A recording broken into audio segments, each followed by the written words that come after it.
When people hear about Detroit, most of them think about cars and maybe music. But what about art? What kind of art can be found in a city that's known for its automobile? And how does it influence those who live there? In this series, we look at cities through their street art. So let's go to the streets of Detroit to see what kind of art we can find there. This is our channel. The works of Charles McGee are scattered all over Detroit. Murals, sculptures, even mosaic sidewalks. When it was just starting out, McGee couldn't afford his own art supplies, so he would draw on whatever he had lying around, including walls. He's since become one of the most famous artists from Detroit with murals all over the city. One of his most popular is the Heidelberg Project, which features two large figures made out of recycled materials meant to represent neighbors helping each other. It was created in 1986 and has been designated a National Historic Landmark. While strolling through Midtown, we came across a small but mighty mural by the artist Kwame. This piece, titled "A Seat at the Table," showcases black figures front and center with the words, "We will not be moved" above them. In an interview, Akita Bamfo said he wanted to make a statement about social justice and being true to oneself. That's something the residents of Detroit seem to embrace. A few blocks away, we found another powerful mural by Akita Bamfo, this time on the side of a church. His pieces often featured bright colors with bold images that celebrate his heritage and the African diaspora. There's no shortage of tributes to Aretha Franklin all over the city of Detroit. She was born here and became known as the Queen of Soul. You might recognize some of her songs, like Think and Respect. But did you know that she also co-wrote and recorded an anti-war song called Free Soul? It was released during the Vietnam War and became an anthem for the civil rights movement. One of her many murals can be found on the side of a building in downtown Detroit. The painting depicts Franklin holding a microphone in front of musical notes and lyrics from her song. Street art isn't always about making a political statement or having your voice heard. Sometimes it's just about having fun. Take these colorful window murals in Greektown. For example, they were painted in 2012 to welcome visitors to the neighborhood and show off the area's vibrant culture. Or how about this playful mural of a woman holding flowers? It wasn't commissioned by anyone in particular, but by someone who just wanted to beautify their corner of the city. These kinds of random acts of art are part of what makes Detroit so special. Anyone can pick up a paintbrush and make their mark. During our walk through Greektown, we kept seeing murals dedicated to the local athletes from the area. Many of them represented the old Tiger Stadium where the Detroit Tigers played. Before moving to Comerica Park, the stadium was demolished in 2009, but the memory of the park and the players, who used to call it home, lives on. Through these beautiful works of art, we found another tribute to the Tigers along the DeQuindra Cut, which is an old train line that runs through the city. This mural was painted by the group The Well, which specializes in creating large-scale public art. Their work can be found all over Michigan and beyond. The Heidelberg Project isn't the only place in Detroit where you can find art in unexpected places. The whole city is like one big gallery. Look at this row of houses in the North End. They were all connected and abandoned when the Heidelberg Project began. Now they're covered in mosaic tiles and have become a popular photo spot. Even the streets themselves can be works of art. During the summer, the streets are closed to traffic in the Eastern Market area so that vendors can set up shop and sell their goods. This creates an open-air market full of color, life, and community.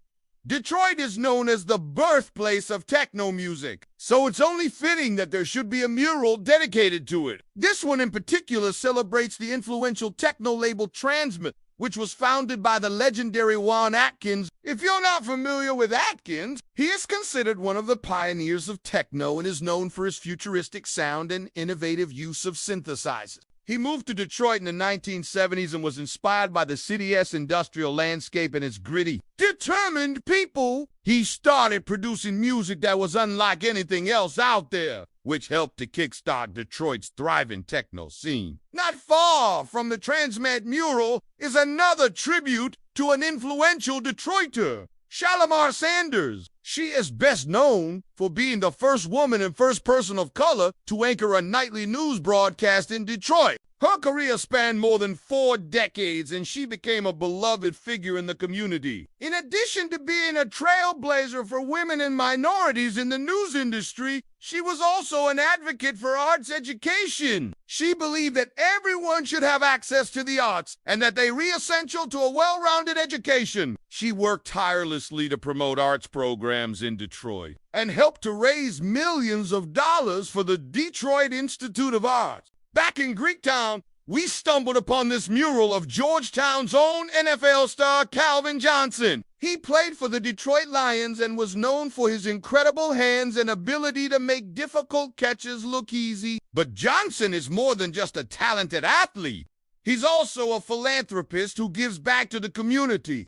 After retiring from the NFL, he founded the Calvin Johnson Foundation, which provides educational opportunities for underprivileged children. He's also active in various charities and organizations that support veterans and first responders. The murals in Detroit aren't just about celebrating the city's rich history and culture. They're also about honoring the everyday people who make Detroit such a special place. This mural in Corktown is attributed to the factory workers who once made the cars that put Detroit on the map. It was painted by the artist Anthony T. Clark, who is known for his realistic style and his ability to capture the humanity of his subjects. The workers in this mural may be anonymous, but they're no less important for that. They read the backbone of Detroit and the reason why the city has been able to endure so much and come back stronger than ever. The paintings we've seen so far are mostly of famous people or well-known businesses, but street art isn't just about that. It's also about giving voice to the voiceless and shining a light on important issues. This mural in the North End is a powerful reminder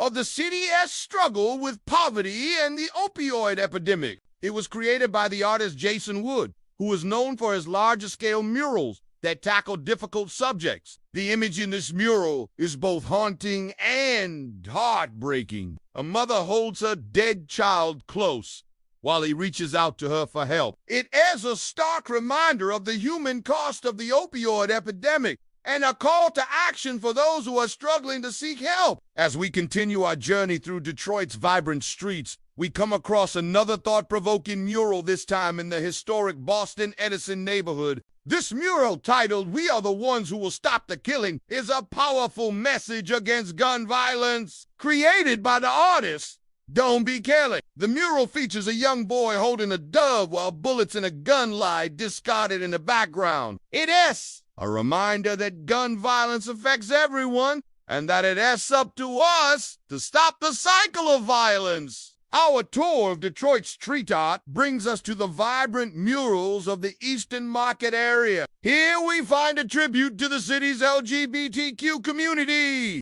The mural features a rainbow painted by Detroit artist Ty Williams and is a symbol of acceptance and inclusion.